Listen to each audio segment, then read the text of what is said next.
you're like me, you spend lots of time poring over maps, looking at weather data, all in an effort to help predict when and where my best times to hunt will be.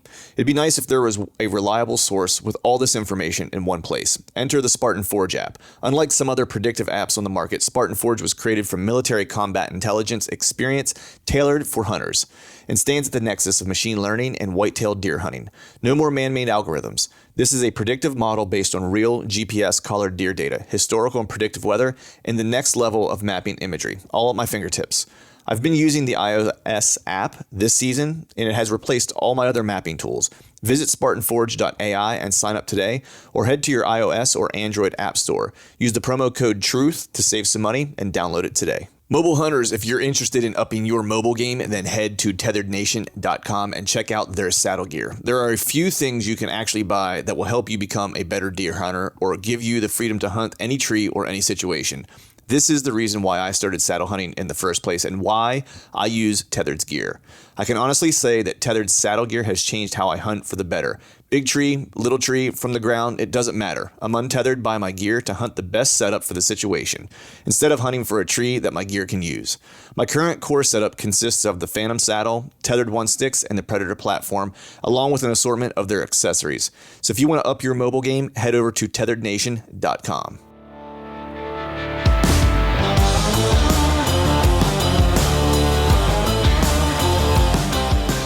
Welcome to the Truth on the Stand Deer Hunting Podcast, brought to you by Spartan Forge. I'm your host, Clint Campbell, and you're listening to episode number 324. Today I'm joined by Austin Culbertson to talk about chasing one deer and an epic hunt for a once-in-a-lifetime public land booner. So stay tuned.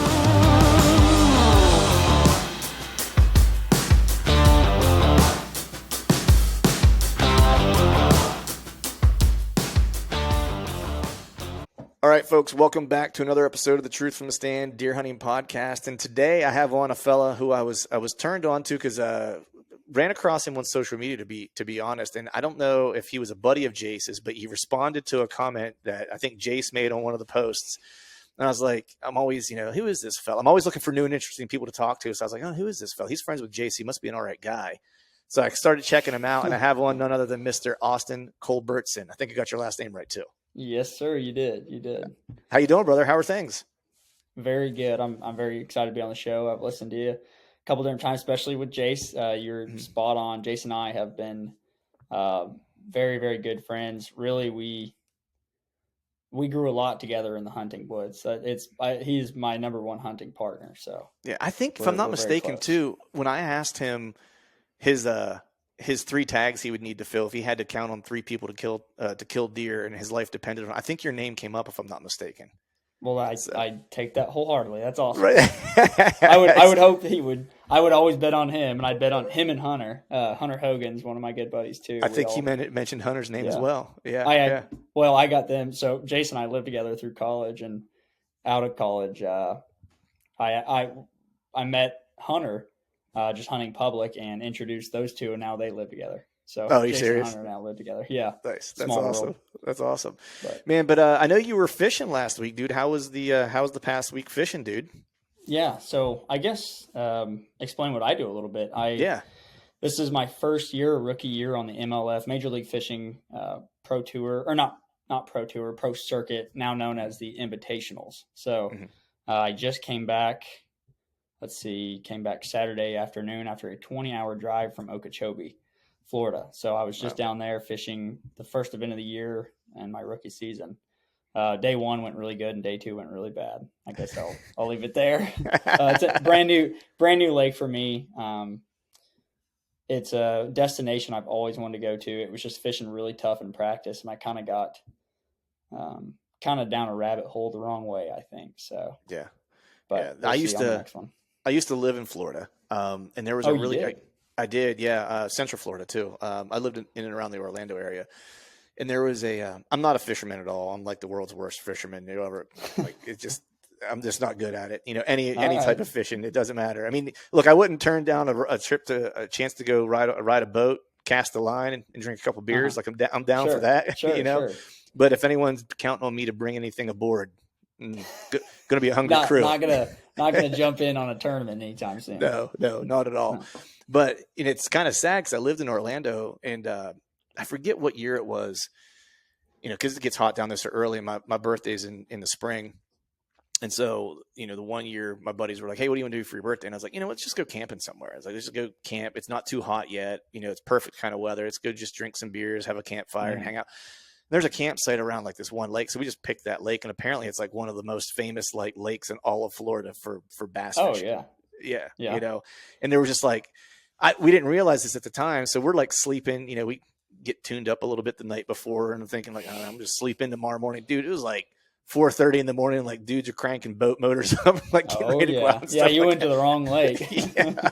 I was just looking for like a quiet weekend. There were just like so many people there to go bass fishing. But yeah, it was. So maybe I should have. You secretly don't like bass fishermen. No. Bass fishermen are fun. I just picked the wrong spot. Yeah.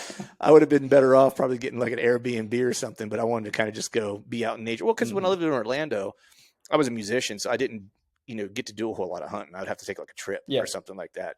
And so I was always kind of craving getting back in the outdoors. And so anytime I had a chance to like go camp or something like that, I would take it, but that was just, not well planned, I guess. I did not know you were a musician. What'd you do down there? Did you do that permanently or was that your source of income down there? Yeah, that was my gig. I mean, the music lane was my gig. So I played in a band, and that was kind of like what I did for a long time. Then I would work in recording studios. A buddy of mine owned a studio, so I'd, engineer with him and, make records with him and stuff like that. And then friends of mine owned clubs, so I'd book gigs and, on the side I would bartend at gigs and stuff like that, like whatever I needed to do not to have a real job, for a long time. But yeah, that was what I did for, good Lord, I don't know, probably like 10 years, something like that. That is what my dad did. My dad was before he became a cop after we were born, but he traveled the United States as a drummer, and he awesome. Played with some really big names, and I mean, still today has 4 or 5 different bands and does a lot of recording and stuff like that. Wow. One of his close buddies owns a recording studio here in Missouri. Yeah. But so I know that life very well. Actually, that's what my dad did. Played in a little band when I was a kid, but there you go. Where the demos at, man? If you had access to I'm not. No, never. That's awesome, man. So you did dabble a little in music, but how did you get your start in hunting? Was it just like did your family hunt? Was it just kind of like a thing that was always going to happen because of your background? No. I mean, I grew up on a little piece of farm ground, northeast Missouri or northern Missouri, really. But my parents never hunted. I had an uncle that took me hunting when I was really young. I think I killed my first buck when I was, my first deer. I think I was either 6 or 7 with a 243, and killed that buck. And then I didn't probably hunt for another, I don't know, 8 years after that. Wow. Not that I wasn't interested, just I didn't have anybody to take me. My uncle had moved away. Right. So, yeah, my family was never really into it. It wasn't until I was in early into high school, a buddy of mine had a little tiny piece of public ground little piece of private ground, 40 acres, that they didn't hunt either. But they were like, if you want to hunt on it, you can. And I just kind of had that itch. And my uncle had given me his old bow. And so I could finally draw it back. It was 31 inches. I have a 27.5-inch draw. I don't have long arms. And it was a 30 or 31-inch bow. And I'm like trying to draw it back and shoot it and slapping my arm every time. But I killed my first deer with that bow. And it was way too long for me.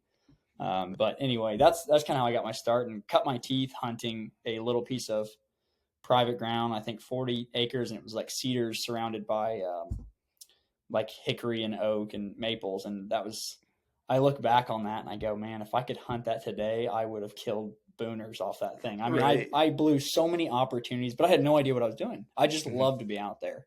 Yeah. It wasn't until really I started a little more serious in hunting public land that I ever even had a clue. And maybe I still don't have a clue, but I like. I don't think any of us do, right? No, I think I mean, it's always interesting to me whenever I meet people who had like some family, like, pushed them off a little bit into like the hunting space or whatever, but that they were really kind of left to their own devices to kind of do it alone. One, it's like, I kind of like learned that those dudes, because it had to do it themselves, like it really had to be interested in it. It wasn't like, it wasn't because it was convenient, you know what I mean? And then you're like your learning curve, you're kind of learning all that stuff on your own. And so, cause Jay said something to me when he and I were talking, where he was like, I like to hunt by myself because all those decisions are mine. And when I make a mistake, I know exactly what mistake I made and how to fix it. And I feel like guys that learn themselves to hunt, yes. like I feel like that's a lot of that. That is, we're a lot. Jason and I are a lot of the same, and honestly, our hunting styles are similar because I learned so much from Jace. Let me put it that way, and I would like to think we learned a lot together. We started hunting the same piece of public the same day together. Oh wow! That was that we'd never hunted public before. He came. I met him on the first day of school in college, and we decided we would go try to hunt some public together, and figure all that out, and kind of took this big 5,000 acre piece and tried to block it down and learn it. And it took us a lot of years to even kill deer off of it. We were so green, but you're exactly right. Coming into it, I did not have anybody. It wasn't like convenient, like you said. It wasn't like somebody was like, "Yeah, man, let's. I'm going to take you out and show you the ropes or anything like that." And I was always, I wouldn't say jealous. I always envied Jace because his family hunts, and I was always like, Jace, I wish I'd had a little bit of that because, oh my gosh, I didn't learn anything. I didn't learn anything from anybody other than I just used YouTube, and I learned a lot from Jace. Like I said, I mean, he really helped me along the way. And my true passion, I mean, I love to hunt and I love to fish, and those always kind of tear at me in the fall. I'll say that too, because I've got a lot of tournaments I have to fish in the fall, and I can't. Every time I'm out on the water, I'm just thinking about the woods. But anyway, well, I mean, I think there's probably a lot. I'd be curious what your answers to this, but my good buddy Tony Peterson, he's big time hunter, right? Like, kills a lot of good deer, and but he's a big time like fisherman. Like he fished, like I don't know at what level he fished, but like I want to say he's done tournaments and stuff like that. Like he's legit, and he loves it. And I've talked to him about it, and there's this connection, at least that he sees. And I'd be curious if you kind of see it too, like how he has to approach bass, and he bass fished was what he did. He was like kind of like the strategy component of it, knowing like what's working that particular day, where are they spending time, like what's the weather, like, and I don't know enough about it to really understand it, but like the way I kind of correlated in my mind was like, when it's warm, what part of the water they want to be in, when it's cold, what part of the water they want to be in. Whenever these insects are breeding or mating, like that's the food source it's in. So it's a lot of like, it felt very similar to me, like whitetails, how you move with a whitetail through the season based on what they're looking to do from a breeding standpoint, and then what as their food sources kind of change. Do you feel like you had some like, even though you maybe didn't have someone helping you learn to hunt, like your ability to kind of figure out fishing at the same time kind of played over into hunting and helped you kind of like pick things up more quickly as far as strategy goes? I think you're hitting the nail on the head with how I've ever been successful has everything to do with that. I think that I'd say the thing I do best in fishing, at least, is I'm really analytical. I dissect every variable and how that affects, the outcome or affects the fish and where they might be and that kind of thing. And I take that into hunting, and it usually allows me nowadays, I don't have to, like on the water, let's say, like I do a lot of research before I get there. So there's a lot of e-scouting going on before I get there, looking at terrain, looking at the weather, looking at all of that, every variable I can to figure out when I put my boat on the water, where can I go to catch a bass? I can take that same system and use it to say, where can I put my stand in the woods to kill a deer or at least see a mature animal? And that has been part of my success. Hunter actually was the one that brought that up to me. Was he thought that was something I did decently, was just able to immediately figure out where I needed to be based on that. And he said that probably came from my tournament side. So you're hitting the nail on the head with that, I think. I mean, not that I've been overly successful, just that when I do find myself being successful, it's because I have really dissected those variables. Right. It sounds like, and that's a skill, man. Like, especially for, like I like to travel a lot. And like the one thing I've gotten better at over the years, partially from traveling, is like being able to look at a map and go, I'm going to go here and at least be in deer. You know what I mean? Like, cause that's, that's the one thing that sounds like that's kind of what you're able to do. It's like, because of how you analyze things, you're able to go, all right, I can at least put myself in deer and then I can figure it out. I'll let the deer tell me from there what I need to know, but I can at least get myself to the point of like getting around deer. Absolutely. Yeah. I'd say that's where my strong suit is. And for the first time over the last couple of years, had I ever really tried to move past that, kind of where I see like the next iteration or the next skill level, of, trying to kill a specific deer. Mm-hmm. That's only been in recent years, trying to in the summertime scout a very specific deer and kill that deer. That's been a whole new mission for me that I've really enjoyed. Yeah. Tell me a little bit about that, man, because like I have different feelings about it. Like I oftentimes I'll quote my buddy Josh Prophet. I've quoted him multiple times on here, but like I like to hunt like him, which is like a coyote for opportunity. Like that's kind of how I like to do it. That's right? how I've hunted most of my life. Yeah. Right. And that's still how I can resort back to and feel almost more successul that way. But right. Yeah, go ahead. Sorry. Yeah. Well, because what I was going to say is like, at least for me in Pennsylvania, there's so much pressure. I don't often get a deer I can watch for a year, 2 years, Mm-hmm. whatever. There was a really killer deer that I spent basically all season last year chasing, not this most recent past season, but the 2021 season, or I'm sorry, the 2021 season. And he's gone. He got killed some way, shape, or form. I just have never seen him again. I missed him a couple times, but like, dang. yeah. He was. I'll send you a picture of him. Like I'll send you a video of him. He was a hammer. So I didn't get to chase him. There's one piece in the north that I do hunt that I have been able to watch a deer for like 2 years. So that's the one place that I can do it. But I just never get the opportunity. The one time that I've done it, it burned me so bad. It was, I don't know, probably 2016 or 2017. There was a deer that I watched for 2 years. Actually, I watched him for 3 years, and it took me like to the third year that I finally figured out like what he was actually bedded on a neighbor. This was whenever I was hunting our family farm, and he was bedded on a neighbor. Mm-hmm. And once I figured that part out where exactly he was bedded, I couldn't hunt him there, but I could hunt his to and from, and I kind of knew what little pinches he liked to use. And so in late season, the year before I really had the opportunity, I hunted him 4 days in a row in the late season. I had 3 encounters with him, and it was just always 50 yards, like out of range. Right. So I'd move my stand, a little bit the next day to try to get closer to where I thought he was going to slip out. And then the next time he would come up like higher on the ridge from me and be like 50 yards away again. So we did that dance. How is this deer, playing chess with me so bad? Yeah. So I told my father-in-law who owned the property, I was like, I'm gonna kill that deer opening day next year. I was like, as long as I get the right weather, the right wind, I was like, I'll kill him the first day. Got the right weather, got the right wind, got a little cold front on the opening day, which is like crazy. Set up, and within, I don't know, 30, 40 minutes of being in the tree, here he comes. I'm like, you gotta be kidding me. And then there was a punky like forkhorn that was with him, and he was kind of peckering around my tree. He ended up getting downwind of me. He's the one who caught my scent. No way. He didn't even booger out. He just walked backwards, and that buck that I was trying to kill, I nicknamed him Lucky, because he was just, every time I saw him, he was just like, had a horseshoe jammed up his ass, because he just never was close enough for me to get an arrow in him. And he just turned around and walked away, and that was it. And then my buddy, he's actually the old timer who kind of tucked me under his wing and taught me how to bow hunt. Like, he's the one who ended up killing him during gun season. And so at least someone I knew got him, and I had a lot of respect for him, Right. But it was at that moment where I was like, I don't know that I'll chase a deer again, like a single deer, unless it's like super, super special deer. For one, I don't get the opportunity many times. And then 2, I wasted a lot of hunts on trying to chase that deer over the course of like the season prior, and then it just blew up in my face. So I was like, man, that sucks. It is a heartbreaking thing chasing a single deer. Mm-hmm. I like I said, before 2 years ago, I had never done it.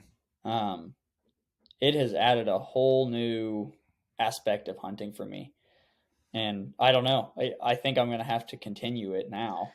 See, I say that, and I know like there's a deer in that north piece that I've watched for 2 years, and there's another one that I've watched, like I saw like all year this year, and have just been like trail camera monitoring, and I know like one of those 2 deer, I would go all in on a season on one of them. I already know myself. It's like I say I won't, but I know I will. You'd burn your tags in front of your face to kill that one, or like not even have another opportunity if you could just have your opportunity with him.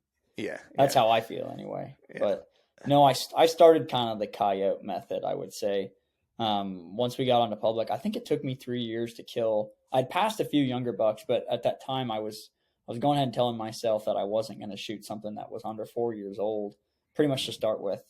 And Jason and I, man, we struggled on a big piece of public, just trying to learn it, trying to understand deer in general a lot better, and eventually I was getting myself around deer and started to realize I might have, have figured a few things out, and finally I killed 2 deer in one season. The first year I ever killed one on public, I killed 2, killed one November 6th, And then I killed one in my first late season deer.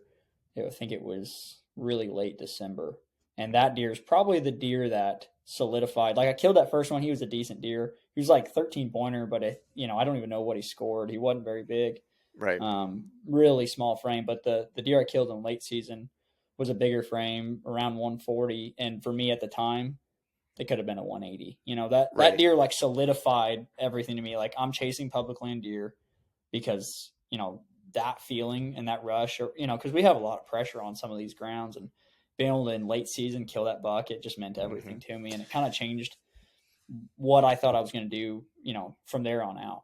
Yeah, man. Like it's funny because like I've been to Missouri. I might actually be back in Missouri this year. I hunted public a couple years ago in Missouri, and I mean, I had a great hunt, the 7 days I was there, but people that haven't been there don't realize the kind of pressure that some of those places get. You know what I mean? Like Missouri is a great hunting state, have great deer, great potential and stuff like that.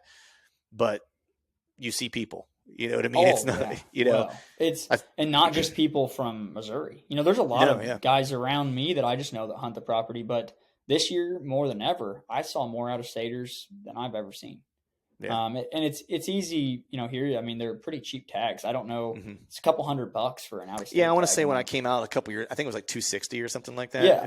So that's really not bad, and it's not like we live, it's not like it's really pricey to stay somewhere either here or to camp here or anything like that. So it gets a lot of attention now. It's getting more and more attention, probably because Jason Hunter keep killing all these giant deer. I know, man. We'll scrub out that you're from Missouri, in this podcast.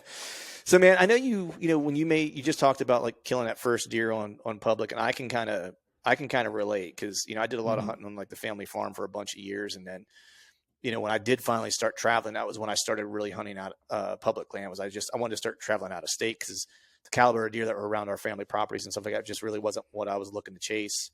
And so I was like, well, let me go somewhere else. And so I started, going to Ohio and stuff like that. And I can remember the first like time that I killed a good buck, like on public land out of state. It was just like, dude, it was like the adrenaline rush. It was like, I did it. Anyone else could have came here and did it. The satisfaction you get from it is unparalleled. Yeah. I think. I don't know. I love it. No, yeah, 100%. So what was the reason for kind of making the move to public land, just generally speaking? Like what was your kind of rationale or the reason behind that? So the only private land I had was this tiny little, it was 40 acres. It was a big bedding area really, but there was no food near it. It was really, really hard to hunt because it was 90% cedar trees that were just, bunched together. So I had like 3 spots I could sit, and I sat I rotated those for the wind, forever through high school and even in early college, I hunted a little bit, but I was so sick of it. And there was just all these neighboring properties that started getting bought up, and there was guys putting stands on the edge of the land and hunting into it and everything like that. And at some point I just kind of gave up on it and thought to myself, I want to learn more about deer hunting, because I wasn't learning anymore.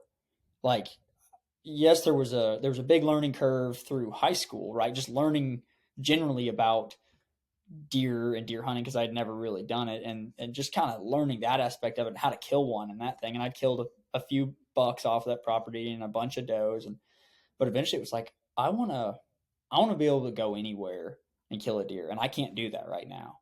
So I have to branch out and learn. Yeah. And man, it was a hard learning curve from there, because then I went from like kind of, these unpressured stupid deer that were on this little, they would just pop out on, on this little walkway or this little trail, and I would shoot them, to heavily pressured whitetails on a vast, giant piece of public land. And that was a new challenge for me, I think. And getting that kind of fired me up, especially after a season of not killing one. Mm-hmm. That first season on public, trying to kill one, I thought, I can go out there and kill one. I kill deer all the time on my little private piece.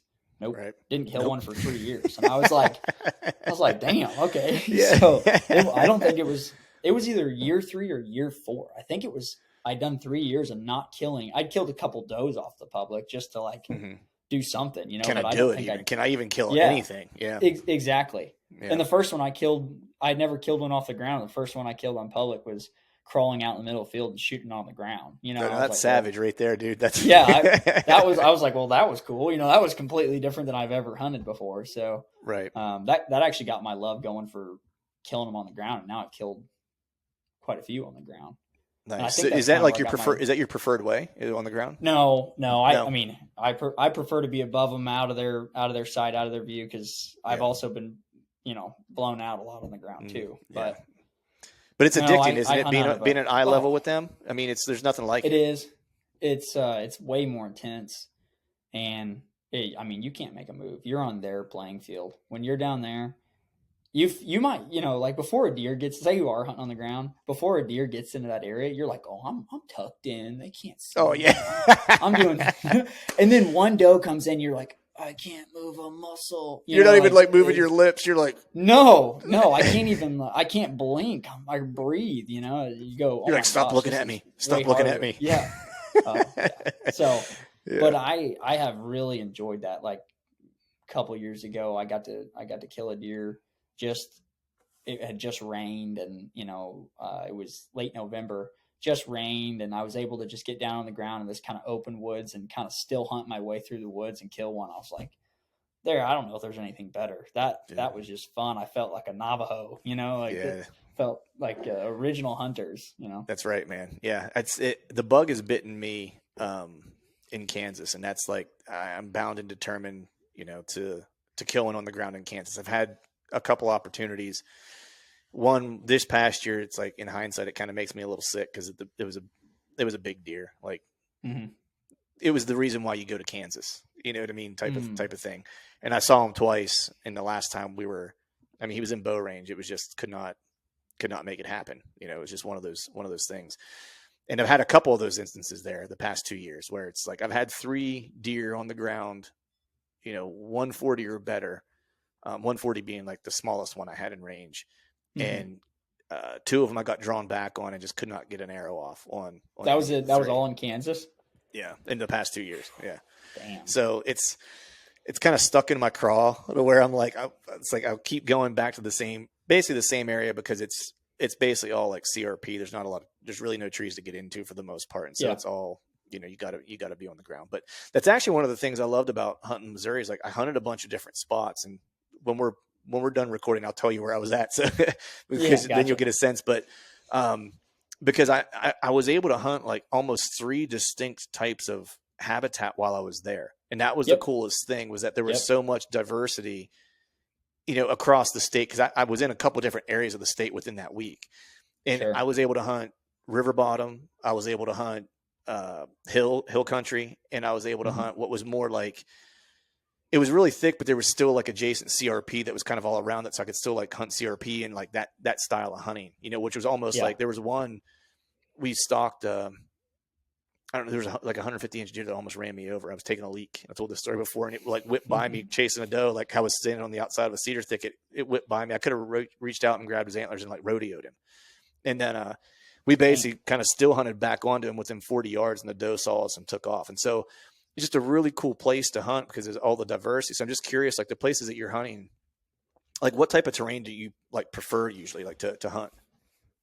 Oh, well, prefer or where I hunt now may be different. I think it's definitely easier to kill them in the woods. Right.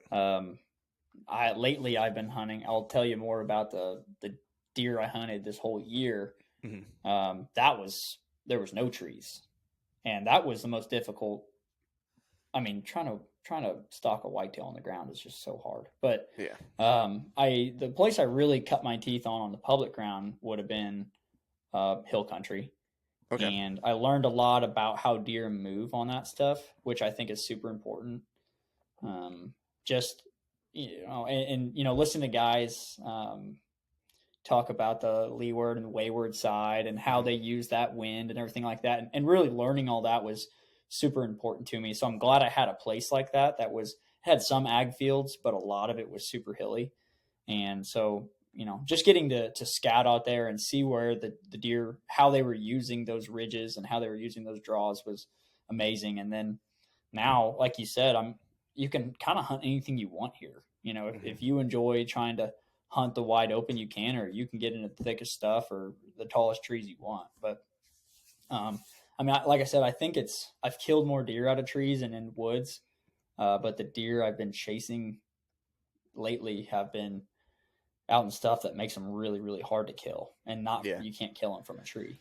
Yeah, it's funny. They tend to do that, right? Like those the more mature deer, right? They find those little spots where you wouldn't think deer live. I remember before I went to Kansas, I had a good chat with, I guess 2 years ago, before I went to Kansas for the first time, I had a good chat with Eddie Claypool, right? Like great, hunter, prefers to be in a tree, but hunts a lot of Kansas, Oklahoma, and stuff like that. And when we got done recording, we were just kind of talking afterwards. He was like, "You want to kill a giant?" He was like, "Go to the most ridiculous place you can possibly find where you don't think a deer would ever live." He's like, "And I promise you," he's like, "you'll find one there."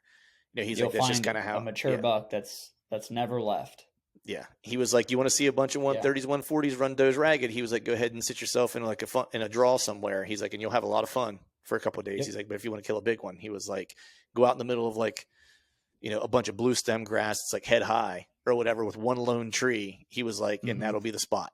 And sure enough, man, just glass, and like that's where I would see him. You know what I mean? Like that's where you would find that deer that I had kind of the Dan Infalt, kind of method, that swamp kind of approach. Yeah. We took a lot from him in our early years of hunting, and listened to him. He was kind of one of our guys we took as a mentor, was Dan. So he kind of hunted that way, I think. And now more than ever, I agree with that. I mean, the deer I hunted this year, I actually just mapped it before I got on here because I wanted to know. I'd never figured out how much. So there was 200 acres that he lived smack down in the middle of it, and there was one tree. And in the 200 acres, there was trees that surrounded it that he never got close to, but he had 200 acres. He really called home. There was one tree on the whole 200 acres that he lived in, because it was all over your head, CRP and corn in there. And he just stayed in there. He knew not to leave. Right. But, so let's get into your hunt from this past year. Well, first, like Dan, by proxy, responsible for a lot of deer that have been killed, right? Yes. He has. Yeah. A lot of the deer I've killed, I would say, came, whether you like him or you don't, like I know I learned a ton from him, at least early on, and he is probably responsible for a lot of deer being killed. I've always joked with him that I owe him a good bottle of bourbon for a couple of deer, like where it was like I did exactly what he said. You know what I mean? I was like, I went to this spot because Dan said, and I killed a deer there. It's happened on more than one occasion. He always laughs. He's like, you don't need to buy me anything. But he's to me, he's pretty cool. He's like a pioneer, and honestly, one of the guys that was willing to share. Yeah, there's a lot of guys out there that are amazing hunters. And they'll kind of tell you half truths, but Dan will just tell you everything, and he'll tell you how to kill them, and you go and do exactly what he says or close to it, and you probably do it too. Yeah. So there's a saying, I forget who it was. Damn it. There was like a business guru or entrepreneur, that I was listening to him at one point, and he was basically like saying, "Hey, this is how you go make $1 bajillion, right?" He's like, "This is like, if I were going to do it, this is how I would do it." Right. And he had a business that did that. And he laid out the plan. All right. And a person in the crowd was like, "Why did you just like basically divulge your secret sauce?" Yeah. Tell me your secrets. Yeah. He was like, because he's like, "I'm looking through this room." He's like, and no disrespect to any of you, he's like, "but not one of you will get off your ass and do it." That was his response. He was like, because it actually takes, he's like, it takes work. He's like, "So I'll share whatever you want to know." He's like, "because none of you are going to go do it." He's like, "But you're willing to pay $2,000 to sit in that seat to listen to me tell you how to do it." Sure. You know what I mean? So they want almost the easy answer then. Right. And honestly, that's probably how I found early success on public, or the early success that I did find. I've been hunting now 8 years, public land. The first lot of them was basically the outwork people method. Go further in, go farther in. I know now that that's not always necessary, but it can be effective. Just getting to places people do not want to go was a way that I killed those first 2 deer I killed. They were both because of that. People didn't want to walk 2 miles into this place and set up and be there every day on, or when the wind was right and, hunt it hard and hunt it when it was freezing colder, that kind of stuff that all ends up paying off just hunting harder than other people. But now I try to hunt a little smarter if I can. Maybe not have to do as much. Not that I'm looking at a deer right here in front of me that I killed last year because of that. I'm still using that method. Yeah. To show you just because it's sitting here right here. Nice. Yeah. Not that Let's one. Take a look at it. Nice. So 161 right there. Killed him at 8 yards. That's at 8 yards, man. That's How was that, dude? You get the old heart pumping? Oh yeah. I actually. I guess we can get into that. We don't have to get into that right away. That'd be a wormhole. But yeah, I'd only ever seen that deer 3 days before I killed him, and had learned a ton about him the one time I saw him, and then moved back in on him and killed him in there. And I was like, that was almost the most culminating hunt of my life. Probably was that deer right there, because really it kind of brought everything for me together. All the lessons I had learned and the things I had done wrong in the past. I actually did everything correct and got him killed only because of that. And it was like, I can't believe that worked, Right. And I have a little podcast with Hunter and Jace where I talk about it really, really in depth about what I did right there versus what I've done wrong in the past. But yeah, that deer means a lot to me. Nice. So what year was that deer? That was 2021. 2021? Yeah. Nice. All right. Yep. So that was one of the two from that year, right? Correct. Yep. Yeah. Because that was the first one I killed. Killed that one October 19th. Nice. Yeah. So I want to talk about that. But before we jump into that, though, how was your season this past year? Because you were saying, like, when we were getting ready to record, you were like, man, this past season was like probably my best ever, but not from a tag perspective, maybe. Yep. Right. I have one tag filled from out of state. I did not kill a buck in Missouri, and it's kind of mind blowing. But I'll say I started with the goal in 2022 that I was going to do exactly what I said, which was find a deer that I wanted to kill and kill him. And I really wanted to kill him before the end of September, because we have September 15th till October 1st. We get to hunt September 15th. So, man, I've never killed a September buck, and I've wanted to for a lot of years. So that was my big mission. And the deer I was after was a deer I've known since 2020, I think. Since the summer of 2020, I saw him, and we called him the Wide One. What an original name, right? But so the Wide One, and all my buddies know about him and have probably heard me complain about him this whole year. I've barely slept since then, I feel like. But I watched him all summer, and I have he lived out in, like I said, 200 acres of just vast CRP and corn kind of mixed in there on a piece of public. And I had one vantage point I could watch him from, a specific tree, and watched him all summer, and then knew that was the deer I was going to chase. Of course, the opening week I had a major event I had to go to, so I was dying the whole time everybody else was out hunting. I was fishing a big event. I almost didn't go because I wanted to kill this deer so bad. But this deer, man, I don't want to exaggerate on him, but he was minimum of, I've killed a 21-inch wide buck right here behind me. This deer, I minimum of 22 inches, maybe 23, 24 inches wide. Wow. Scored probably in the 180s. Wow. By far my biggest deer I would have ever killed. Right. So how'd you locate him to start? Were you just out glassing, like summer glassing, and he popped up? Yeah. So like I said, we glassed him back in 2020, and I've kept tabs on him ever since, but he looked a lot more like this buck above me back then. Yeah. Where he was wide, kind of a Texas buck. That's what we always kind of said. Okay. Yeah. He's kind of that wide frame, but real short tined. Mm-hmm. And he didn't have a ton of mass. He was always kind of pencily. Mm-hmm.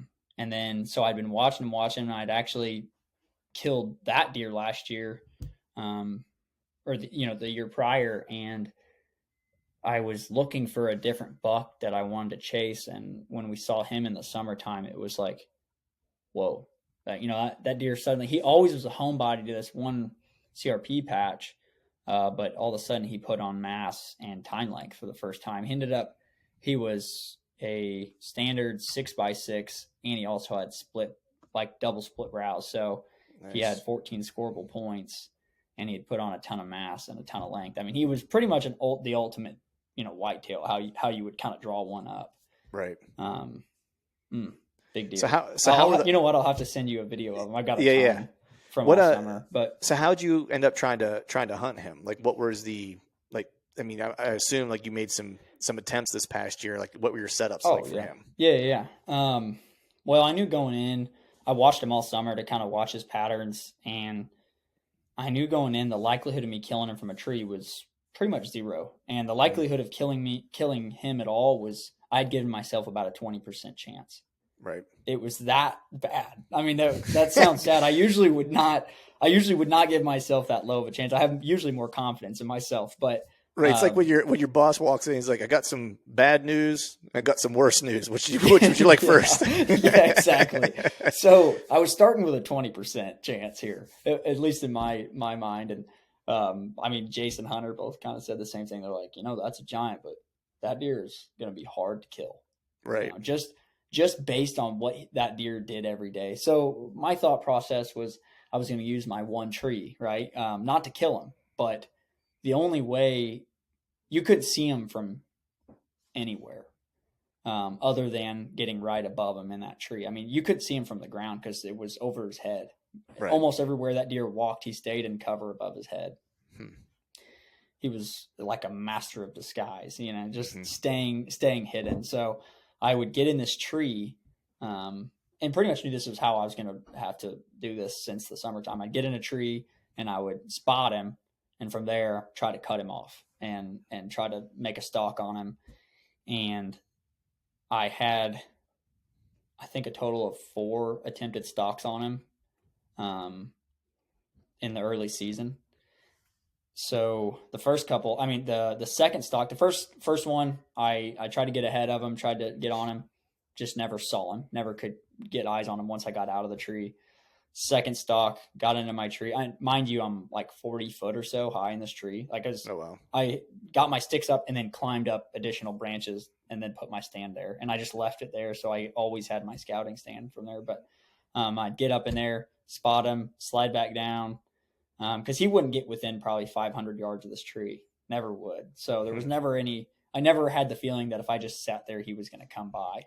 Right. And on the second stalk, I actually got 10 yards from him, but there was actually one mode strip that I was using to move in, and there was another mode strip that he was using, but there was a wall about 8 feet thick that was between us, and he was just I was probably closer than 10 yards. Actually, he was in a little bit of like a ditch of water, and I could hear him walking. And I was just on the other side of him. We were going like this. And I was like hoping that there would be some sort of opening that I could shoot through. And there was nothing. I mean, I couldn't even see him through the wall of grass that was there. But that was like, it was kind of agonizing. I'm sitting there on the other side of him, just listening to him kind of meander through this little puddle that he was in. I'm just sitting there till dark, like just getting eaten alive by mosquitoes. Oh yeah. Yeah. Just tore up. Yeah. So that was early September still. And I had one more stalk that failed. And then the morning of October 2nd, I actually was scouting for him because I'd lost track of him for a couple of days, and I'd sat in that tree. And so I got further north in this patch and was up in a different tree, the closest tree I could get into that was kind of where he was, to see if he had moved. And that morning spotted him making a move in a different part that I'd never seen him in, but they'd done some mowing, which kind of screwed me over. They'd done some mowing of some CRP down there, and it changed where he was bedding. So that was why I didn't see him anymore. I was kind of pissed that they did that because I felt like I was just an inch away, from right. killing Yeah, him you had his time. number. It feels like as close as you were getting. You know what I mean? And they had mowed some CRP, and he had made a slight move, and I watched him bed down in this little CRP patch next to like 8 rows of corn. And so I watched him that morning, got out of there, and that evening I decided I was going to try to set up on him to come out. And I actually had Jace on me on this hunt. I invited him down. I was like, I think I'm going to kill him. You should come and video it for me. Right. So he came down, grabbed my camera, and we set up on the backside of this little shrub. And we were about 80 yards from where we thought this deer was going to pop out. Well, we're sitting there and we hear there's like a row of corn next to us, a different 8 rows of corn. And we hear something crackle in it. We turn to our left and we're talking 10 yards or less. We just see a huge rat going in the corn right next to us. And it's him. And he starts moving he didn't know we were there. We had set up really, really quietly, and he moves away from us a few rows of corn, and he's just smashing through the corn really slowly. But he can't get through there without just breaking it all over. And it was like this crazy, intense little situation. Well, we get down in front of the rows of corn and look down at him, and I could see him down there about 50 yards down in the corn. And so we swing around, and I get up to the edge of where the corn and the CRP meet, and he pops out at about 22 yards, and then he sits down. And the grass was so tall that it was almost where he had sat down. It was, in some spots it was a little over his head, and in some spots it was a little over his back, but pretty much where he sat down, it was at least back high. Right. And he just sat down, and I'm standing there at 22 yards. And so Jason and I are actually kind of whispering to each other, trying to contemplate how are we going to get this deer killed. And we had about an hour till dark, and that hour is just dwindling down. I'm standing there with my bow like this, waiting for him to just stand back up. And we're talking to each other, and I go, Jason, I don't know if this deer is going to stand up unless we do something. And he's like, okay. And we kind of get a plan that he's going to back his way out, get around on the other side of the corn, and make some sort of noise. And so I say, you better get going, Jace, if you're going to do it, because it was dark, was closing in. Right. And he gets it back and about 100 yards down, and I didn't know what he was going to do, but I heard him pop one corn stalk, and that deer just slowly stood up and was looking towards him. And I was like, okay, well, here it is. The biggest deer of my life. I drew back. I was 22 yards, put my first pin on him. Now I could not see his vitals. Mm-hmm. This was almost the same problem. The problem of morality, Okay, yeah. Because I remember Jace was even talking whenever he was in Kentucky, like he had a similar issue. Yeah. He was like, I have to decide if I'm going to make the shot, just knowing that I kind of know the anatomy of the deer or not, and be good with it. Yeah. Well, Jason and I talked about that, probably once a day while he was out there. Right. Because he would call me and kind of explain some stuff that was going on. And I ran into the same situation. I just seen a deer get killed by getting shot in the neck, actually earlier that day. But I wasn't about that. That wasn't really. So I took the same path as Jace. I was going to shoot at the body. Right. Not that there's anything wrong with the neck shot. I've never tried it. I've never studied it. That wasn't something I was comfortable with.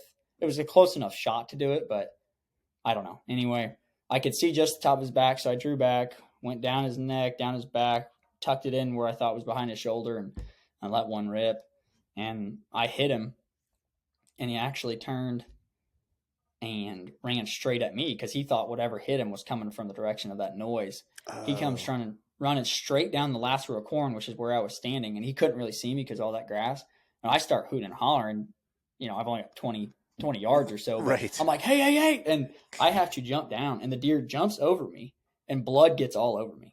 Oh, jeez. All over my legs. This is a true story. I mean, we went out to eat, and I was like bloody before we even saw the deer. Before we ever went tracking for it. So this deer had jumped right over me, and I see the luminox still sticking in him. So I knew I had a full pasture because blood had come out both sides, and it ran off, and we gave it till midnight, and I killed him, at probably 6 or so. I don't remember what time it got dark. I guess maybe a little bit later, but gave him till midnight, went back out there and had 300 yards of amazing blood, then nothing. And long story short there, I end up hiring 2 different dogs. I've spent countless hours of my own trying to find this deer.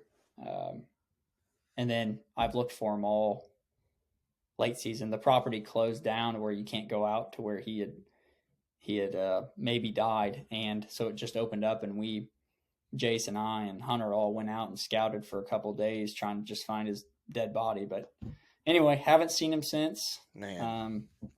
Kind of screwed up my whole season because then I continued to invest all my time wondering if that deer was alive, because it was the only deer on my mind at that point. Yeah. So I was kind of that deer or bust, you know? Right. Yeah. Well, there was no kind of about it. I was that deer or bust. You were that deer or bust. So, yeah. Man, so I hope that's kind of the story of, I don't know if he's alive or dead. I hope if you're out shed hunting, or if Jace or your buddy, you know, whether it's you or Jace or, you know, one of your buddies is out shed hunting or scouting, I'm hoping you guys come across him, you know, because that's just like, you know, just to end the story. A buddy of mine actually in Iowa shot a giant this year that like a similar thing happened, you know, where he made a shot that he thought was good, you know, had great blood, deer just vanished. Like he hit a certain point, just like vanished, and he had a dog, they tracked like the whole nine, and finally was like, I don't know what to do. Like I've looked everywhere. And there was another fellow who, you know, hunts in the same general area that he kind of knew, and was out one day and saw a deer and was like, I think that's his deer. And so he called my buddy. And he was like, alive? Like, no, he was dead. Like, but it was like months, you know, well, not months. It was like, it might've been months. It was probably close to a month and a half or two, maybe.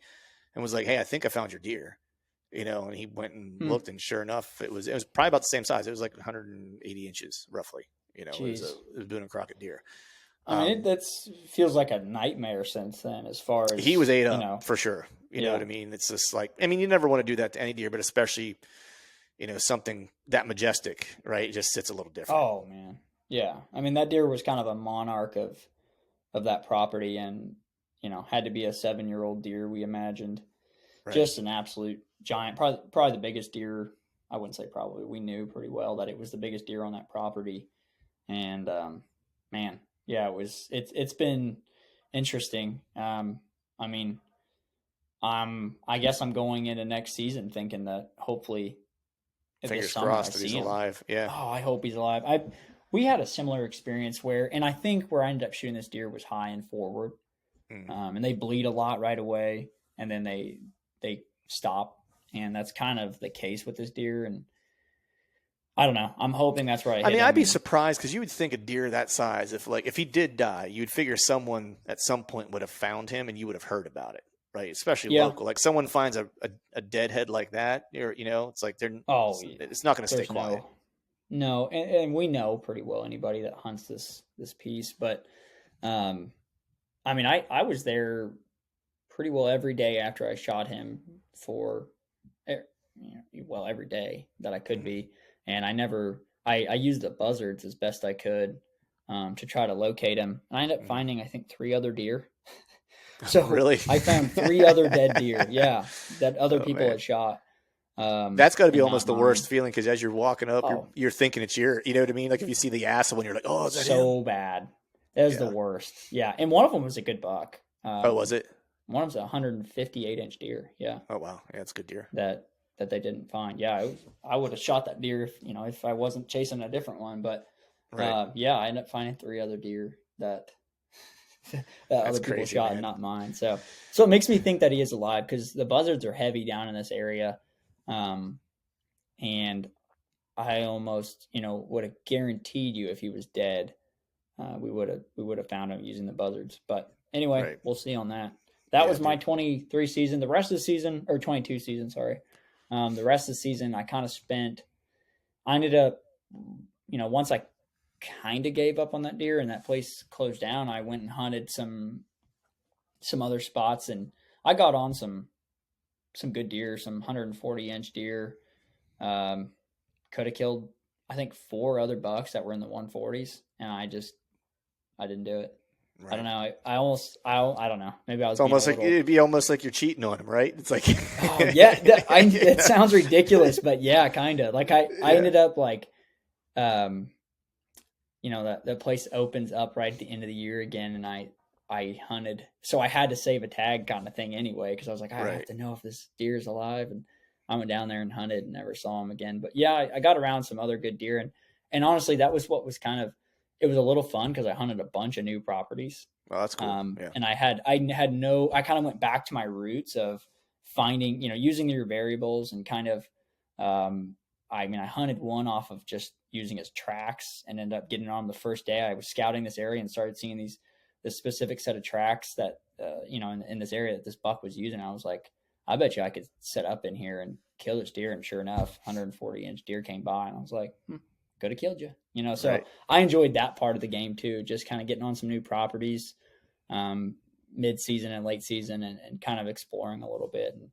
Right. But yeah, I ended up not killing one. I thought to myself, if I'm going to kill one, I want to be that 5-6 year old caliber this year, just because of what I had on my plate early in the year. Right. But so let's transition now, man, to 2021, because that was a freaking banner year, dude. Like it was. That was my best year. It was definitely my best year. 2022 should have been, but yeah. Right. Yeah. 2022 was up until the very end point, right? It's like, I guess to put a cap on that, Jason and I talked about this a little bit. It was kind of along the same lines as the time is undefeated kind of thing, but we were just kind of having a philosophical talk about deer hunting, and you got to get to 100%. I told myself I had a 20% chance of killing this deer. Well, I did everything. I got 99% of that right, which was almost, in a way I have to take a little bit of pride in it, because on a 100%. Deer of that caliber on public ground where anybody could chase, and there's a lot of pressure there, but it's, a hell of a deer to try to kill, and a very hard deer to try to kill. And I got it to 99.9%. I just didn't find him, And I'm glad to hear you say that, man, because that's something that, like, I've talked with a bunch of buddies about, and Tony and I have actually spent a fair amount of time talking about it. Like, you have to contextualize what success looks like for the area that you're in.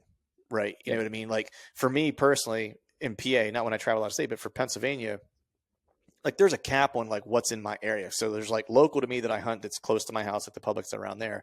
And then there's like the north piece that I go to. And so I kind of know the caliber of deer that I'm working with, the age class of deer that I'm working with in both those places. And just around my home where I live, the public around here, 3.5-year-old deer is about all you're going to get. You know what I mean? On public, like, that's probably the top end. So you gotta cater your expectations a little bit. Right. And you might get a 4.5 once in a while, you know what I mean? But that's like, few and far between. Now, when I go to the north piece, there's a lot more of that. So the caliber of deer that you can kind of chase, with the age structure of deer you can chase, becomes a little greater. But the amount of pressure we have around here, like he and I have talked about this, is like, usually I'll get one opportunity on a mature deer locally a season where I will get within bow range of one. That's it. That's what you're going to get. You know what I mean? Just because the amount of pressure that we have around here is just, I live not far from Philadelphia, so it's, suburbia. Right. So a lot of people, not a ton of public. So it's pounded, Wow. And so typically it's like, I'll get that one opportunity. And so it's like, when he and I talk about it, I'm like, I've had to reframe how I think of success, or it'll drive me crazy. I was like, because this year I just pulled cameras this past weekend, and I had 0 deer on camera that I would even chase, like, that I wouldn't even bother like picking up my bow for. The only one I had on camera earlier in, like, I think it was like September, was the first time I got a picture of him. I was like, that would be the only one that I would kill. I went on the October 18th, because that's my favorite date to hunt, is like between 15th and like 18th roughly.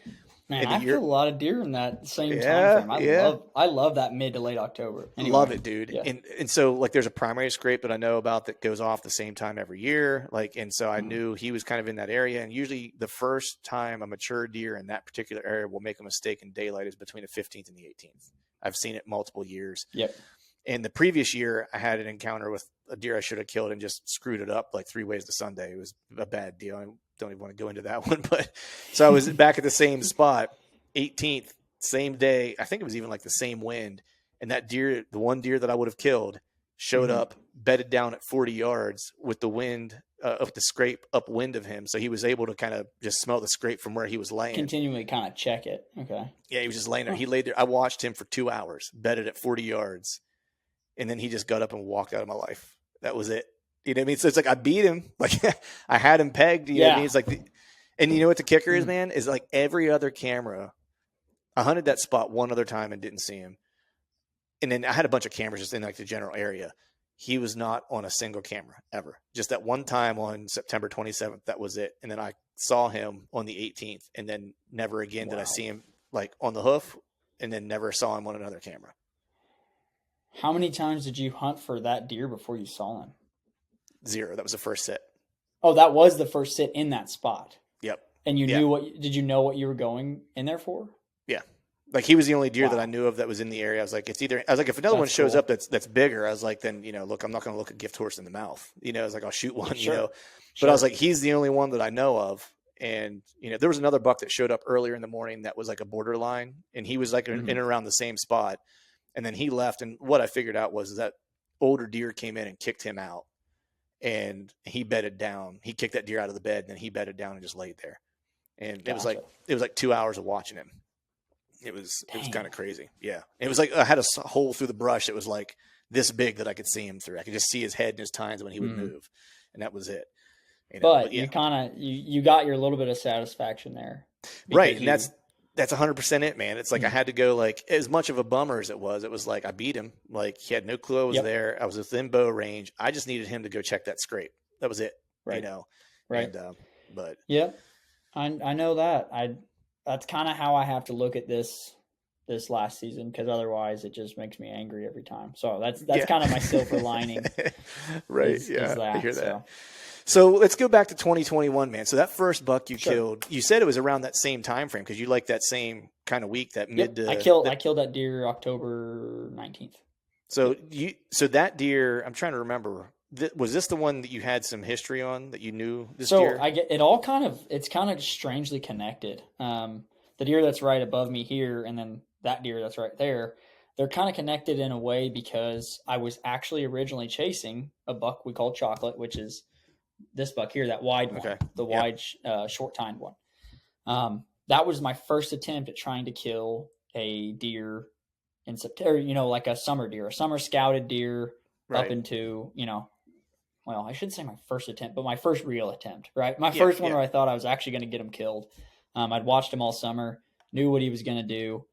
And September rolled around and I was hunting him. And then I kind of lost track of him a little bit. And during that week, I lost track of him. One of my buddies actually shot him, shot this deer that's on my wall. And it's strange. And so he shot him, and I went and helped him look for him.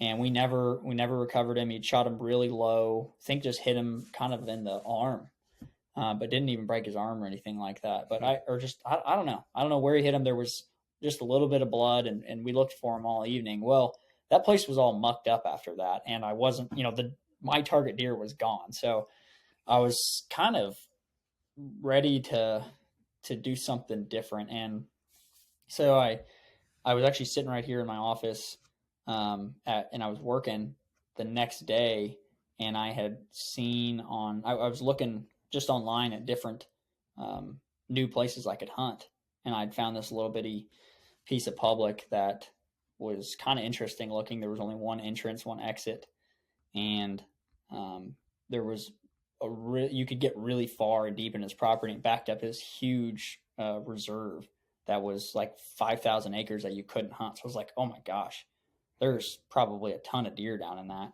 No doubt. And I saw that it was also, that evening was a red moon. And that's something I'd really gotten into over the last couple of years, is especially watching him in the summertime. It is unbelievable to me. I'm a believer. I'll just say that right now. I have no. I got another buddy my buddy's a big believer too, in New Jersey. Oh, like we were talking. I've had him on the show, and he was like, I can basically look at all the deer I've killed. He was like, and go red moon, red moon, red moon, red moon, red moon.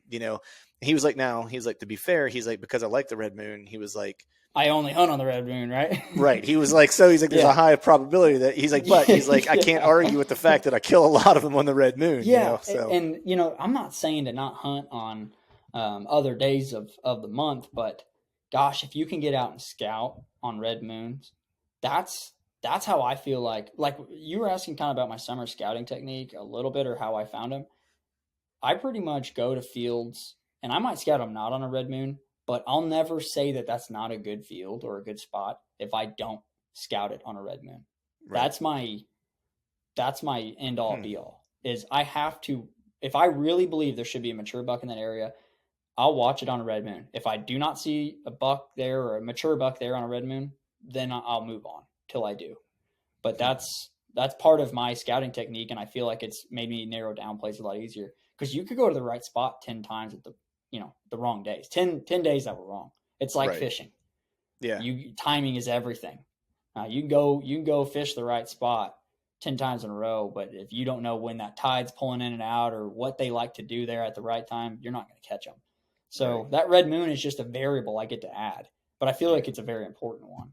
So back into this, I saw that there was going to be a red moon, and it was like, well, that's perfect. I can go hunt a brand new property on a red moon and be able to kind of scout hunt, just do more or less an observation set.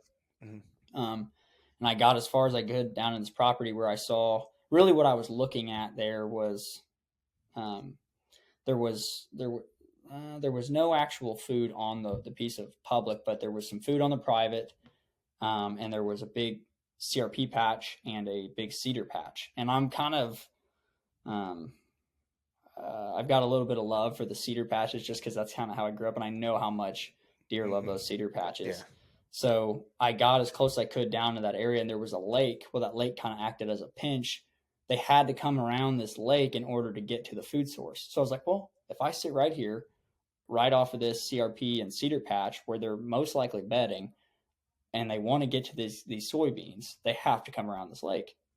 Perfect place for me, not necessarily to kill one, but I got to a place where I could see a long way. Right. That way I knew, I wouldn't be missing anything on a red moon. And I actually only saw one deer that night, and it was a 160-inch deer. I go, well, I'll be damned, So, and I took some notes. So I think this is really important, and why this was such a pivotal hunt for me, and such a pivotal deer, is I evaluated everything I could from the one little sighting I got from this deer. I took down everything I possibly could. The way he was actually walking like a mule deer does, with the wind to his back, and he was using his eyes forward. I've seen now, I think 4 or 5 really mature bucks do that. It's a strange thing. They're not always walking with their wind in their face. I don't know if you've ever seen that or not. Yeah. What time of day was this? So that's another important thing, is that it was early. I had caught him in his bed. That's what I was going to say. Because what I've seen, at least from my experience, not always, but a lot of times, if I see one that's walking with the wind to his back, because they'll leave when they bed, they're going to leave their bed usually always in a particular direction, right? They're going wherever they're going regardless of what the wind's doing. They're going regardless. Yeah. Right. And then they'll start working the wind as they kind of make their way. Mm-hmm. Once they leave the sanctuary of their bedding area, where they kind of know everything inside and out, then they'll start to kind of work the wind. And I think those big bucks trust their senses so much better than these other younger deer that just have to use their nose. Like this buck and 3 or 4 other bucks that I've watched all do this. And I think you're exactly right with them knowing their bedding area is kind of an important factor to that, is that they feel safe enough to like leave it even without scent checking it. Mm-hmm. But these big bucks, they tend to, I see them do it more than any other deer, at least, which almost seems counterintuitive, but they're so confident in their own senses, I think, that they're using their ears and their sight, especially if they live in an open area. I haven't really seen this as much in thick woods, but if they live in an open area where they can use their eyes, they feel confident that, hey, I'm checking everything with my nose from behind me, and I am scanning everything. He didn't move fast either. He would walk a few steps and look, and I just think he was confident in his own ability to stay alive, that he didn't need the wind to walk that direction. Anyway, I'm hopefully going to come to a hypothesis in this someday. I don't know, but I've seen it now with 4 mature. I would agree with you though, 4 man. Mature like bucks. If you think about it, when they go into bed, they head in, usually wind to their face to some degree. Then they'll J-hook in to check. I agree. To check their bedding area, and then when they bed with the wind to their back, and they're looking where they can't smell. You know what I mean? Yep. So when they go to leave, they know there's no danger in front of them because they've been looking that direction, right? They can smell if there's no danger behind them because they've been able to smell in that direction. So when they go to leave, they can leave whatever direction they want to leave, because the general area around them, they already know they're good. You know what I mean? Yeah, they've been sitting there for hours. They feel like it's safe. You hit it on the head with coming back in the morning to bed. They always scent check it. Almost every deer does. And so you've got to be downwind to that bedding area to kill them. And got to play the J hook, or you got to have something that either presses them away from you. So when they do hook, they can't get behind, so it's, Right. Yeah. That's why it's so hard to kill them in the morning on a bed. It is, because you'll try to get far enough downwind, and then you're too far downwind. Yeah. You're too far away from that bedding area to even be successful. So the evening's definitely for me a way more successful time to kill them, and especially because of that exact scenario. They'll let their guard down for a second. Yeah. Yes, they do. So that was another factor was I saw which way he was walking with the wind, where he was going. All of that made sense. And I saw what time he got up, which was like 5:15. I saw him at like 5:15. It didn't get dark till like 6:30. It's like, there's no way I didn't just catch you standing up. A mature deer. Now, it was the red moon, and I think that has something to do with him getting up a little earlier.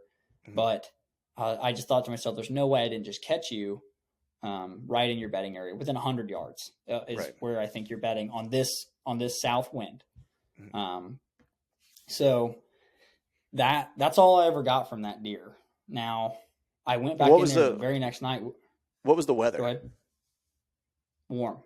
Okay. It was hot. Yeah, all 3 days it was a south wind that I hunted this area to kill this deer, and it was in the 70s or 80s, and I remember just sweating my ass off on my walk in. It was 1.62 miles in, and it was kind of a hefty hike into this nasty little back area. But anyway, yeah, it was warm south wind, and he made his way north, kind of northwest towards a soybean field. And so I hunted it the next evening, which was not a red moon, and I didn't see him, which was like, well, go figure. Of course, then my red moon thing's like going off in my head, have to hunt him on a red moon, right? But I did see a handful of other deer that actually gave me way more information to kill this deer. And this is where I was kind of saying, I had learned so many other things that I'd done wrong that I was actually able to do a few things right. And so I watched all these other deer. I paid attention to the exact trails they came in on, what they were doing. I'd set a little bit closer to where I thought he was going to bed. And he ended up not showing up, but all these deer come right underneath me, and there was 2 oak trees that were just on fire. I mean, there was 5 or 6 does that came in, and a couple little bitty bucks that had come in and were all eating around this. I never saw him. I really thought I was going to, but I didn't. But I watched exactly what they did. Like I said, the trails they used and the things that they were like, where they were checking scent and stuff like that, and kind of made mental notes of all of that. Well, there was 2 days later, on the 19th, there was going to be a full moon on the horizon, which is kind of a really good night to hunt. Usually the deer it's not really a red moon, but it's kind of another version of it, I guess. Jace tries to explain it to me. I don't know. He's a moon guru. But we were talking about that, and I had actually called him before I got down there. I said, Jace, I think I know enough to kill this deer. And I kind of called my shot. I was like, I think I'm going to kill him. Based on everything, I'd only seen him one time, but it was like, I know where he's bedding. I know there's a good chance he's going to get up and either walk past me in the CRP, or he's going to come right in on top of me in these oak trees and eat some of these acorns. And that was kind of, so that I called him, then I got into the woods, and I'd never gotten in quieter, which was another thing, just trying to make sure my entrance was so delicate and quiet, because I knew I was setting in with probably within 75 yards of where he was actually physically bedding down.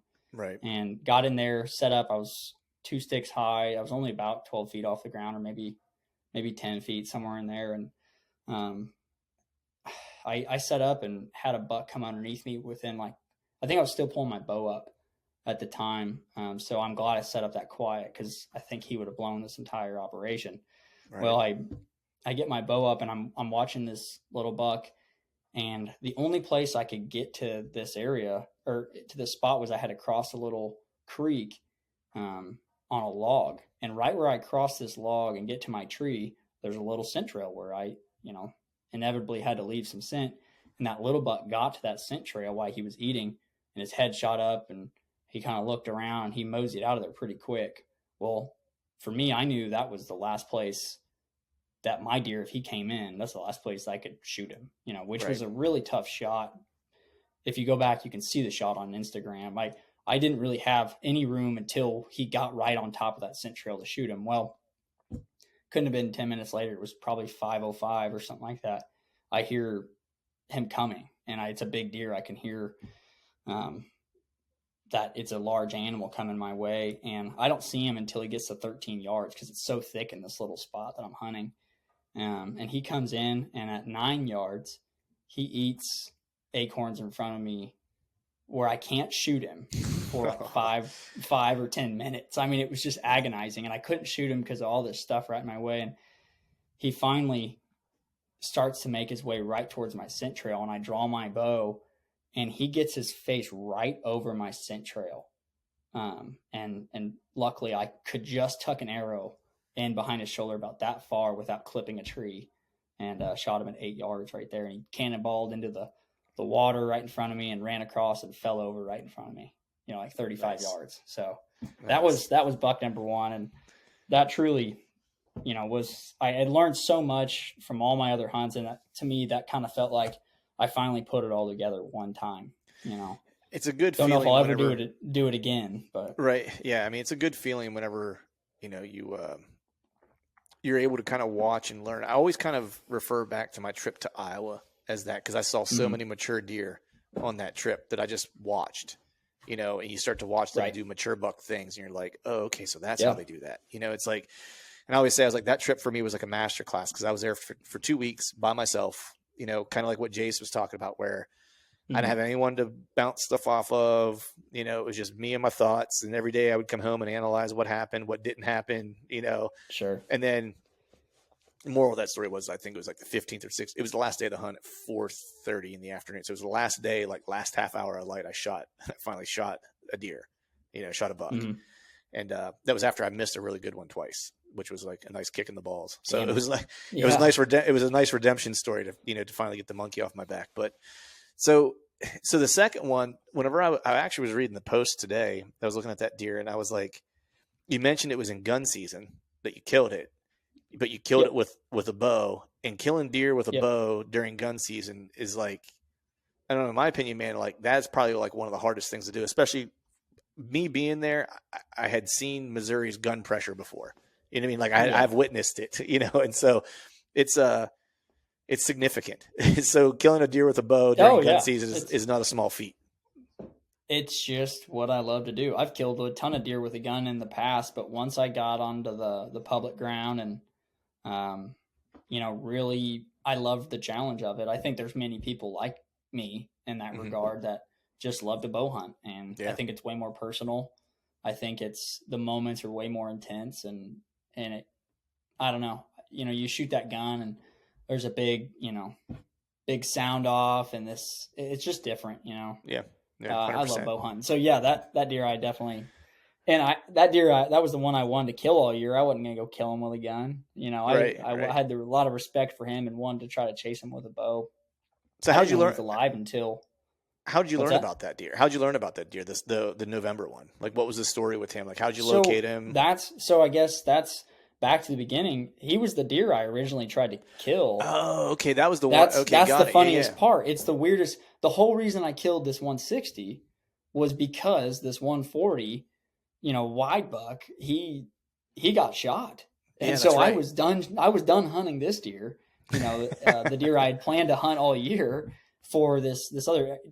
Take in mind, I thought this deer was because he's so wide, he really had given this look of being a little bit bigger, but it doesn't matter. I really like this deer. I'm glad I was able to hunt him. But anyway, the whole reason I was ever able to kill that deer over here at 8 yards was because this deer got clipped by an arrow in early season. Well, I was actually taking my fiance hunting, and she just wanted to kill a doe, and we're sitting there. And we haven't thought that this deer was named Chocolate, by the way. He had in the off season, he had super dark horns, or in the early season. So we had named him Chocolate. Well, we didn't know Chocolate was even alive. We kind of thought he was dead. Nobody had seen him. And it was, I think, November 23rd or something like that. And I'm taking my fiance hunting out there on this piece of public, kill a doe, and I see a doe followed by Chocolate coming right towards us, and I don't even have my bow, and I'm like, oh my God. I'm like, my fiance's about to kill my hitless buck. And I was like, this is just terrible. Like, I wanted to kill it, but I also kind of wanted to miss. You know, I hadn't seen the deer. I was pumped to even see it at all. So anyway, I saw him for the first time since he had been shot. I think October 15th he had been shot. Then I see him late November. And so I saw him that night, and I saw what he did. Well, the very next night I went back out there bringing my bow, mind you. And I think it was either that night or the very next night, I can't remember, that I knew what he was kind of doing. He was using, there was a little bit of a funnel. It was on a lot easier hunt, honestly. He had this little area he liked, and he was using the funnel that I thought he would, and he kind of ran around even in the rut. He was running around with these two other little bucks a lot, and I watched him do that. That's right. So I watched him one other day in between the day I killed him. I saw him that day with a doe. Then the very next day he was with two little dink bucks, and then it was him, and he was kind of letting them lead the way, and he was just following them around. Well, I'm sitting there, and I hear something. I look up. I see dink buck number one. I go, uh-oh. And I grab my bow. I see dink buck number two. And then here comes Chocolate right behind him. And they lead him to his doom. I mean, right. I think I had a 25-yard shot to that deer. Right. But yeah, nice. that deer was a pretty standard rut buck. I mean, I don't want to, there was a little more to it, but there's not a big story about, like, you know, something miraculous happening. I just kind of was able to make a pattern based off what I saw him doing, and kind of knowing the area enough to know that if he is right in here, which I thought he was, he's going to come right by me on this trail, just because it was a really, really good funnel. Right. Yeah. You found the pinch point, knew where he wanted to be. He liked to run that. Knew which deer he was kind of hanging out with. And Yeah. I always thought if it came to November, I would kill him in that, but I didn't think he was alive. That was kind of the best part about that, was finding that deer alive again and going, oh, okay. And then I was able to dial my sights on him, and happened pretty quick. Nice. But yeah, that was that season. That's a good season, man. It's two good bucks, man. That one though, that 160, man, that's a killer hunt, dude. Yeah. That's awesome. Oh yeah. I think I'll remember that forever. Is kind of another one of those earmark moments, you know, where you take a lot from it, you know, like this buck behind me, that rut buck. I don't know if I take as much. I love the hunt and I love that deer, but as far as the hunt goes, I don't take nearly as much away from it as I do as killing that other buck in 3 days after finding them. You know, that was kind of a cool process of really being able to dissect all those variables quickly and get on them and kill them. Right. Yeah. I mean, it's, you know, there's deer every so often that kind of, you know, their parting gift to you, not just the mount, but it's like it's the wisdom that they almost pass on to you. Yep. You know what I mean? It's like, and that's the cool part, because you kind of you'll take him with you on every hunt, like from now on, essentially, you know. It's awesome, man. I agree. So what's on your docket for this upcoming year, man? What do you got going on for 2023? What's the you getting out of state any? You know, what's the you got anything targeted? So I don't know if I've got some other deer targeted that were kind of runner-ups last year that I'll go after, but honestly, I'm still all in on the wide one. Yeah. Like I can't stop thinking about him. I just want him to be alive now. Yeah. Either that or I find his dead head, but I really hope he's alive so I can chase him again. But I did go out, finally killed a Nebraska buck. I've only done it 2 years, but year prior I had a bunch of encounters and didn't get one killed. And then this year I get one killed on my very first stalk. So nice. Love that. And I took Jace out there with me, made him, he said he was on a buck, but had made a promise to a friend to go out west. That was me. Yeah. I felt so bad taking him away from that Illinois buck. Sorry. Uh-huh. But we had planned that trip and I was like, Jace, are we going or not, man? Right. Yeah. We'd already bought our tags. I was like, Jace, it's now or never. And he always wanted to do it. And we had an awesome time. He was there with me when I killed mine, and dang it, we got him on a really good buck 3 days in a row. It just didn't work out. But anyway, so next year, definitely Missouri. I might have to join those boys out in Kentucky. We will see. That sounds like a lot of fun out there. Mm-hmm. I pretty much just kind of got the invite from them. They said, Austin, are you coming? I said, man, if I got time, guys. I do have the fishing side of things, but definitely Missouri, going to try to fill those 2 tags. Really want to kill one in September. Still haven't done it. Mm-hmm.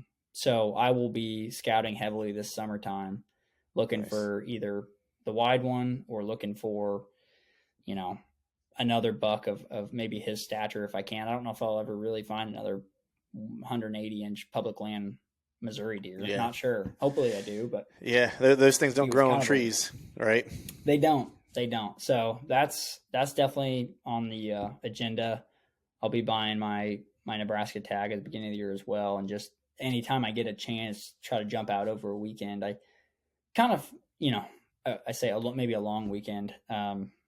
That's something I kind of learned about Nebraska or just about those out-of-state hunts. I used to think it was kind of it was almost impossible to do, but the more I do this now, it's like, if you just make a little bit of time, you can, save a little bit of money for that tag. It's definitely doable every year. And I used to not believe that, but I know it is now. And I enjoy it so much, just getting out to different terrain. It's been one of the things that I always kind of say, it almost builds your whitetail database. Like at least for me, I start having deja vu in places that I've never been before, because I'm like, oh man, this looks exactly like that swamp I hunted in Pennsylvania, even though I'm in like Missouri. You know what I mean? But it's like, it sets up exactly the same, where there's like a little roll of the terrain here. And like, so just little things like that, for sure. Like you start to pick up. But man, I felt like I learned a few things from, go ahead. Just before we go, I feel like I learned a few things about whitetail from the mule deer hunts. Oh, I'm sure. It was kind of an interesting deal there, but anyway. Yeah. But man, I was just going to be sensitive to your time. I appreciate you coming on here and spending an hour and a half with me here on a Monday afternoon, chopping it up, talking deer. Before I let you go, let folks know where they can follow you, they can find out more about you and anything you have going on. Sure. So I guess Facebook, Instagram, or what is it? TikTok. I'm now a TikToker, believe it or not. My friends make fun of me for it, but I do that for sponsors and stuff like that on the fishing side. But Austin Culbertson Fishing on Facebook, Instagram, and TikTok. So if you guys want to follow along, do put all my hunt stuff on there as well, and as well as all my tournament stuff. So I appreciate awesome, brother. I appreciate coming on, man. Yeah, man, I appreciate you joining me, making some time, and let's make sure we stay in touch. When I'm in your neck of the woods, I'll hit you up. Yeah, you'll have to hit us up. We'll go get a beer. All right, folks, that is a wrap for today's show. I'd like to thank all of you for listening, and if you haven't yet, please head over to iTunes and leave us a 5-star rating, and be sure to subscribe to the podcast. And hell, while you're at it, head over to YouTube and give us a sub there as well. I'd be super appreciative if you do those couple things for me. Before I shut this thing down, I need to give a big shout out to our partners who continue to help us make this podcast possible: Spartan Forge, Tethered, Exodus Outdoor Gear, and Genesee Beer. And until next time, we'll see y'all.